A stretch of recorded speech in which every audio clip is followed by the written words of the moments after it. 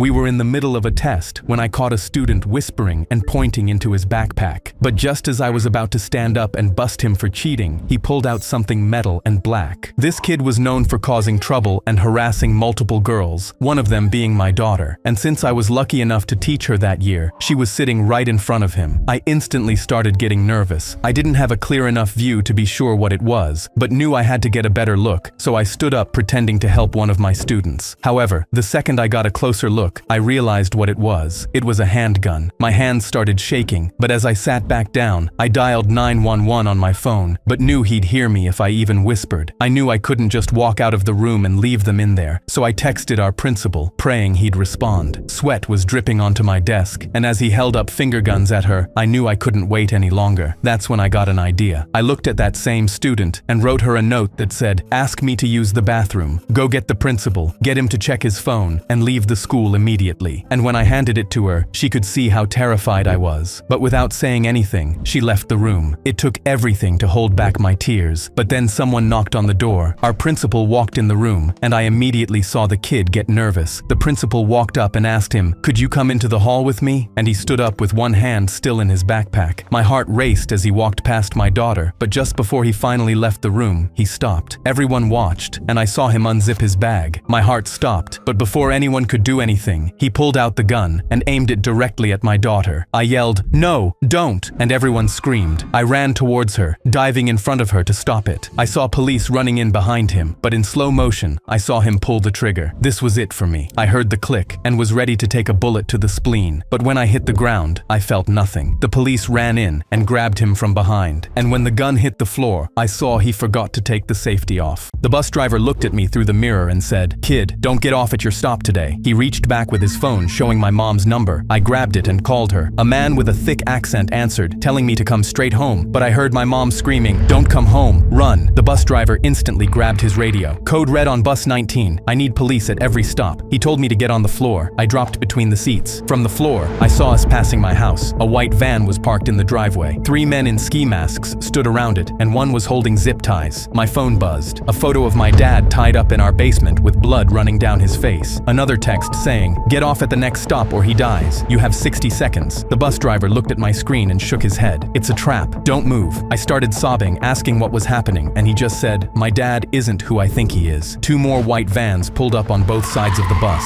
He reached under his dashboard and pulled out a satellite phone. "Target's been found. Families taken. I need extraction now for the package." He glanced at me. "Yes, the package is secure." The white vans rammed us from both sides. Kids were screaming. He slammed the gas and plowed straight through. He told me my dad had been undercover investigating a trafficking ring for 5 years. Someone leaked his identity this morning. A van slammed into our back bumper and he yanked the wheel hard left. "They're Russian mafia." A helicopter appeared overhead and a spotlight hit the bus. His jaw clenched. New plan. He handed me a backpack from under his seat. He pointed at a building with a red door and told me to run straight to it when he stopped driving. I asked about my parents and he said the photo was fake. My parents were in witness protection already. He slammed the brakes and hit a button. The emergency exit flew open. I ran fast with the backpack bouncing on my back. I heard gunshots, but I kept looking straight. The red door opened before I reached it. A woman in tactical gear pulled me inside. She handed me a phone. I heard my mom, "Baby, we're okay. We're all okay." I dropped to the floor and gasped from relief. 2 months later, I found out my dad had been undercover for 5 years. The bus driver was my shadow guardian, and 27 members of the trafficking ring were arrested. I showed my 4-year-old daughter a magic trick, and her reaction changed how I saw her forever. I sat down with my wife and daughter at a table and placed a candy in each of our hands. I closed my daughter's fist around her candy and told her to squeeze really hard. I told my wife the same. Then I blew on each of our fists, saying, "Now open." My wife still had 1 candy, but now my daughter had 2, and I had none. You see, I had my candy palmed the whole time, and while closing my daughter's fist around her candy, I was able to slip mine in without her noticing. My daughter looked at the candy in my wife's hand and watched her eat it. Then she looked closely at the 2 candies in her hand and the 0 candies in mine. I made a sad face to really sell my disappointment, and that's when something amazing happened. My daughter took her 2nd candy and placed it back in my hand. Daddy had a candy too. She reached over and started physically turning my frown into a smile. "I won't let magic person steal your candy." In the middle of a test, the sprinklers started spraying. Everyone instantly screamed, "Ah!" But I realized it wasn't water spraying on us. Someone yelled, "What is this? What is on us?" We all tried to stand up and run, but everyone was slipping. The alarm blared, and the principal yelled on the speaker, "Everyone needs to get out of the building building immediately. There is an active threat inside. But just before we could get out, our teacher stepped in the way. He said, "Wait, I think I just saw the threat out there." But the hall was empty. "There's nobody out there. Let us out." I tried to grab the handle, but he slapped my hand. "No, nobody's leaving." Everyone was coughing, and that's when I realized I liked the smell. Oh my God, it was gasoline. Half the class rushed over to the windows, but we couldn't just jump out because we were on the 3rd floor. Stacy yelled, "Please, let us out. We have to make a run for it." But he just stood there. He just said, "30 more seconds." Everyone was confused. "What? We need to go. We'll die from the fumes." But he just smiled. 20. "What if a fire starts? We'll all burn." 10 seconds. A girl yelled, "Ah, it's in my eyes. I can't see." It was complete chaos until our teacher reached for the lock. He turned it. The door clicked open and someone walked in. "Thanks for letting me in, Dad." Stacy yelled, "Dad, you have a son!" They both turned around, locking eyes straight onto me. We all started backing up, and when I saw the guy's face, my heart sank. I recognized him. He pointed straight at me and said, You put me in jail for 5 years. Now it's finally time to get revenge." I couldn't believe my eyes. This was the same guy I had called the police on 5 years ago. He had tried to rob my grandma at gunpoint and had been waiting to get me back. We watched him pull something out of his pocket and hold it up, and we saw it was a Bic lighter. Everyone started panicking because one tiny flame and we'd all immediately burn. I yelled, "No, please, you'll kill us all." He just smiled. He started flicking and we all yelled, "Stop, please, we'll all die." He flicked over and over, and I knew I had to stop him before it worked. "Please, my grandma was all I had. I didn't mean to make you suffer." And when I said that, I saw our teacher look at me, but he looked upset. We were all crying, and I saw him really looking at his son like he didn't know who he was. Flick, flick. Then finally, it caught a flame. He held it up, but I saw our teacher pick up the fire extinguisher from the wall. I knew there was no way that tiny thing would save us from the fire, but his son said, "This is for what you did, for putting me in prison with those diddlers. Say goodbye." But right before he dropped the lighter, our teacher raised the fire extinguisher, and in one moment, he slammed it down on his son's head hard. His son instantly fell over, and our teacher stood there panting. He was crying. "I'm so sorry. I failed all of you. My son was a monster." The police ran in and grabbed him, and he looked at me one more time with tears in his eyes as they took him out. When they tried to put my brother with Down syndrome in prison, I burst out laughing. We couldn't afford to put my brother in a special program, so he was bullied constantly. He'd always just smile until he learned to middle finger people when they were mean, and when he made everyone laugh at them, they decided they needed to get revenge. He was walking with my mom, and a group of them decided to terrorize him. "What's up, Extra Downy?" They threw basically every chromosome joke at him they could, but when that didn't work, they moved on to my mom. She was pregnant, and they all threw things at her. "Trying again, huh? One monkey baby wasn't enough?" She was begging them, "Please stop, I'm pregnant." But they did not care one bit. She felt him clench her hand harder, and she was so scared, she started tearing up. My brother stayed calm, but the second he saw her starting to cry, he completely lost control. He immediately screamed, sprinting towards them full of rage. They were shocked, and he grabbed one of them, body slamming him onto the ground. The rest of them ran away, trying to get the attention of nearby police. He yelled, "You hurt mama," and he literally wouldn't stop swinging. The police had to grab them and cuff him. When the other kid's face was unrecognizable, they screamed to put him in jail. The judge took one look at him sitting there smiling and let him walk free. And as they screamed, he gave them his signature move. A student made a girl cry in my class, but it was so funny, I let him get away with it. As soon as she walked into my class that year, I immediately knew she was gonna be my problem student. She'd constantly watch TikTok in class and bully others, and when I took her phone, she lied to the principal that I assaulted her. We had a group project, and the entire class, she was bullying a shy kid, calling him a chopped loser, but she had no idea what was coming. I walked up to her and told her to stop, but as soon as I did, she threatened to call her mom and tell her I touched her inappropriately. She said, "It's not my fault he's such a loser. Nobody likes him for a reason." All of the students around her started laughing at him, and I could see his eyes start watering. I knew it was enough. I snapped at her saying, "Hey, you need to shut your mouth. I wouldn't be surprised if he's your boss one day." She stood up, ready to call her mom and get me fired. When the shy kid finally spoke, he cut in between us and said, "No thanks. I don't want to be a pimp when I grow up." My son went to blow out his birthday candles, but his aunt leaned in last second and blew them out for him. She'd been doing this for the last 4 years, never once caring it made my son cry. Not only that, but she'd also come wearing designer dresses and professional makeup to make the day about herself. She said she was too poor to celebrate birthdays as a child, so this was her way of taking back her childhood. So when my son's 10th birthday came around, I had an idea. I brought out the largest cake I'd ever bought. It had 3 layers, weighed 8 pounds, and had the candles already lit and placed. I glanced over at her face and saw what she was planning. We sang happy birthday, and my son went to blow the candles out. That's when she leaned in like always and blew hard. But what she didn't know was that I'd hidden springs inside the cake. Springs that were held down by temperature-sensitive latches that only stayed closed when in contact with heat. So as long as the candles were lit, the cake stayed together. But when she blew them out, the heat went away and the latches opened. The springs released, launching the entire center of the 8-pound cake into her face, covering her done-up hair, her professional makeup, and Gucci dress. My son started laughing so hard he was crying, and she ran out in tears. That's when I brought out the second non-booby-trapped cake for my son. My daughter came home crying with an F because her teacher doesn't know what color blood is. The first time I realized something was wrong, Riley came home from school holding out her arm. "Look, Dad, you can see the blue blood in my veins right here." She traced the blue lines under her skin with her finger. I put down my coffee and looked at her. "Actually, sweetheart, that's not true. Blood is always red because of hemoglobin. It's just darker red in your veins." Her face scrunched up, but Mrs. Miller showed us a whole PowerPoint about it. She even had diagrams from a science book. The next morning, I packed my work scrubs in my bag. I'm an ER nurse at Mercy General, and I was working the afternoon shift anyway. I sent Mrs. Miller an email asking if I could do a quick presentation about blood for career day that afternoon. She loved the idea. When I arrived, Mrs. Miller introduced me as Riley's dad who works at the hospital. 28 kids stared up at me from their desks. "I heard you guys learned that blood is blue inside your body," I said. The entire class nodded enthusiastically. Mrs. Miller beamed from her desk in the corner. I pulled out a blood collection tube from my pocket and held it up. "This is what we use to draw blood at the hospital. Notice something. The tube creates a vacuum. No oxygen inside at all." I paused. "When we draw blood with these, it never touches oxygen until we pop the cap off." I showed them photos on my phone of sealed blood tubes. "See? Still red." Mrs. Miller's smile started fading. She shifted in her chair and cleared her throat. A boy raised his hand and pointed to their science textbook. "But our textbook says it's blue." I picked up the book and checked the publication date, 1998. Medicine updates pretty fast. We used to think lots of things that turned out to be wrong. Mrs. Miller suddenly stood up from her desk, her hands gripping the edge. "Well, thank you for that interesting presentation, Mr. Johnson, but we need to move on to math now." I nodded and started packing when a girl in the back raised her hand. "So our textbook is wrong?" The class erupted in whispers. Mrs. Miller's jaw clenched and her voice got tight. "The curriculum says—" "Actually," I interrupted, pulling up the state science standards on my phone. I walked over and turned my phone toward her. "The current curriculum specifically mentions this myth as something to correct." She stared at the screen and her eyes narrowed. Her mouth pressed into a thin line and her nostrils flared. "Can I speak with you in the hallway?" The kids watched as we walked out and the door closed behind us. "Do you have any idea how hard it is when parents undermine my authority?" Her face was red and her voice was sharp. "Now they'll question everything I say." I kept my voice calm. "Isn't that exactly what we want them to do? Question things and learn critical thinking?" She crossed her arms tightly. "I've been teaching for 22 years. I'm not changing my whole curriculum because some nurse thinks he knows better than our textbooks." The next day, I found out Mrs. Miller gave the class a pop quiz. Riley came home crying, her face red and puffy. Her hands were shaking as she handed me a paper with a big red F on it. I took a deep breath and felt my jaw tighten as I looked at the question. What color is blood inside the body? Riley had written red, and Mrs. Miller had marked it wrong. I requested a meeting with Principal Davis and brought printouts of medical textbooks, the state science standards, and Riley's quiz. The principal called in Mrs. Miller and asked her directly, "Is blood blue inside the body?" After a long pause, Mrs. Miller said, "It's what the children understand better." I leaned forward in my chair. "My daughter is crying every morning before school because she's afraid of getting F's for writing down the truth." The next day, the school replaced their science books. Now whenever Riley learns something new at school, she comes home and asks me, "Dad, is this actually true or is it just a Mrs. Miller truth?" At the ice cream truck, the man told me, "Don't mind if this tastes funny." I thought it was weird, but really wanted ice cream. My friends were already eating theirs, and chocolate was dripping down their fingers. "Does yours taste normal?" I said as I turned to my little sister. She just shrugged without saying anything, and her tongue was already stained bright blue as she kept eating like nothing was wrong. So I started eating mine too. It tasted amazing, but seconds later, I started to feel off. The world started spinning. I felt like I was gonna pass out until someone grabbed my shoulder. "Need some water, buddy?" It was the ice cream man. He pulled me towards the ice cream truck, and I saw the water in the back. He told me to go get some, and my mouth was so dry I knew I had to. I walked inside, and he said, "When's your dad coming back?" I just wanted the water, but said, "Probably not for a few minutes." "Why?" He got a weird smile on his face. Then, he grabbed the whole tub of the ice cream he gave me. "Go give some to your friends, then you can all come back for some free water." I thought they'd all be so happy, so I stumbled back out to give it to them. They were all so excited, but just before my sister took a bite, my dad stopped her. "Hey, where'd you get that?" Everyone started eating, and I said, "The nice man in the truck gave it to us for free." My dad was a cop, so instantly looked suspicious. He immediately brought his German Shepherd over to the ice cream, but I said, "Dad, won't Zeus die if he eats chocolate?" He didn't answer. Zeus started smelling the ice cream and instantly started barking. Everyone was scared. He was going crazy, and the ice cream man came running out. "Hey, what are you doing?" Zeus was growling. "I need my ice cream back." But my dad warned him, "Stay right there. What did you put in that ice cream?" But in that second, he ran for it. He tried to grab the tub, but my dad let go of Zeus' collar. Dad instantly grabbed all us kids and covered our eyes, but I could hear Zeus ripping him to shreds. They took the ice cream man to jail,